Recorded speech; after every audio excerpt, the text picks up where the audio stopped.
Oh, hi. What's up? How's it going? So, welcome to another Movie Talks episode. Yes, you were watching Movie Talks with Chris and Ken. I'm LaserD99. And I'm Chris Filmbaker123. So let's get started. Want to play a game? Our movie that we're going to look up today is an old, underrated classic in our minds that has really been forgotten. Right. It is called Searching for Bobby Fischer. And Searching for Bobby Fischer was made in 1993. And this has a lot of actors that we do know of, and everyone does know of. Some of them have smaller roles, some of them have larger roles. William H. Macy's in this. I'm going to get you a tuna fish sandwich. And the lead boy actor actually is Max Pomerak. Yes, Max Pomerak, I believe. And this is a really good child actor. But I think before we get into this, let's talk about our new release DVD pick. Yes, and I think it's obvious for this last summer that we've had in 2009 here. Mm-hmm. What has everyone been talking about? Star Trek. Star Trek. 1. And we have seen it in theaters. Everyone loved it. It was an amazing hit. J.J. Abrams knows what he's doing. Oh, yeah. And he brought it back. You guys need to buy this. Just go out and buy it. I don't care what you're doing. If you're in the middle of something, just go and buy it. Pause this video, though. And buy it. Then come back. Yeah, this was just greatly acted, greatly crafted. This is our choice for... yeah, DVD pick for newly released. So this one is going on the plaque, and as well as Searching for Bobby Fischer, because this movie, I can't say enough, this is such a great movie. I mean, you guys have to see this. This is speaks a lot about family, in sports of any kind. This isn't, and it's not cliched. Yeah. You know how a lot of sports movies, I don't care what sport it is, there's usually a lot of them that are all the same. Mostly hockey, baseball, basketball, a lot of baseball. Movies like, I don't know, Little Giants and The Mighty Ducks were basically the same movie, different sports sort of thing. Kinda, yeah. But this is a different type of sport movie, mostly because it's about chess. This 7-year-old kid, who's just really good at chess. Right. Bring her up. This movie does a good job of, like a lot of movies say, how winning isn't everything. Well, that's true, and it's not, but this movie says that without being preachy and going outright and saying it. This kid just really likes having fun at chess, and then his dad and his teacher really urge him to really care about winning. Now, the title, Searching for Bobby Fischer, is basically about this guy, this chess player named Bobby Fischer, who was like the best of the best when it came to American chess playing.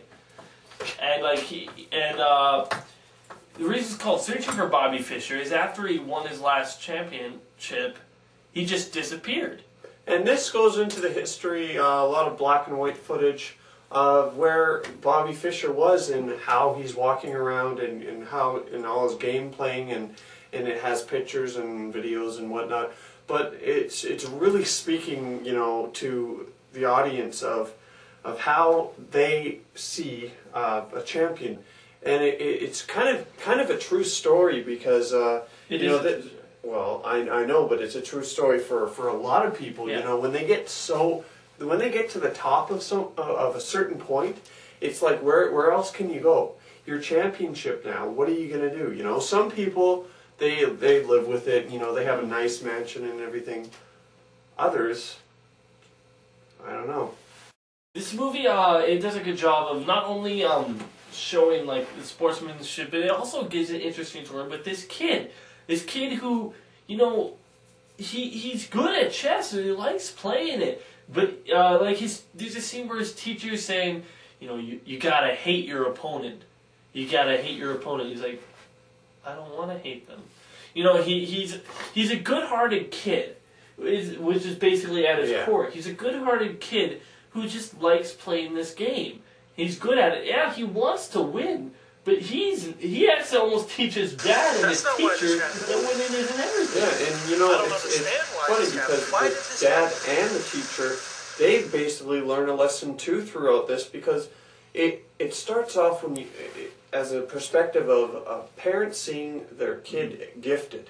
Yeah. And that is the same with anyone, whether you have a friend or you have someone that is good at something, you want them to do better and better and better. But then you start getting really greedy And a little obsessive. when that person doesn't want to do that, and you're like, what are you talking about? You wanted to do this since you were 7 years old. And You're going to do that. it takes... You're going to do that if it takes your lifetime. And basically, they Don't disappoint me, son. Can I speak here? Okay, basically, it takes away the fun out of playing it. What are you doing on the ice? Pick up that puck. Pick it up. Okay, I don't know what movie you're talking I'm about. talking about real life here. But I mean, you know, like it's how by doing that, it takes out the whole fun out of it and the whole reason that he liked playing the game in the first place. This kid did a really good job as a child actor, and there are some really funny scenes in here too. Yeah. My personal favorite is the scene where this gym teacher at one of the chess tournaments is talking to the parents, and he said, "Okay, I want everyone to settle down here, be calm, act like reasonable adults." And you know, there's all these and then kids. the camera pans down, and it's all the adults. Yeah, and there's all these kids behind him, and he's talking to the adults. Now, you gotta be fair. I don't want any helping, no eye contact. And it was great fun. And the parents are all rowdy and and they're like fighting. Hey, you help your kid? No, I didn't. No, you get over here and stuff like that. And They put him in a cell. they just take all the parents away because they're too rowdy. You know, this. There's a lot of interesting actors, I should say, playing these interesting characters. Ben Kingsley's in it. Lawrence Fishburne before he Fishburne. Lawrence Fishburne. Sorry, Lawrence. Sorry. But no, like, you know, this guy's great acting. He went. Of course, you know, people should watch this and see how he was acting before he did Morpheus and Matrix, because I mean. He has a style of his words. He's encouraging the kid. Yeah, and he's also saying, "No, you want to beat the man. You want to beat the man." He reminds me a little of Denzel Washington. It's kind of funny how when they're playing, because he's talking the entire time. No. That's it. And it's a really nice movie. It shows you a really good view of a different view of chess. Yeah. Through the eyes of a kid. And I wanted to say this too. You can not play chess or not really like it, and you'll still like this movie because it's not geared to. It's not geared to chess club fans. Right. I mean, it's geared to people that appreciate it, but it's just a great story because it has a good drama effort on it. It's over.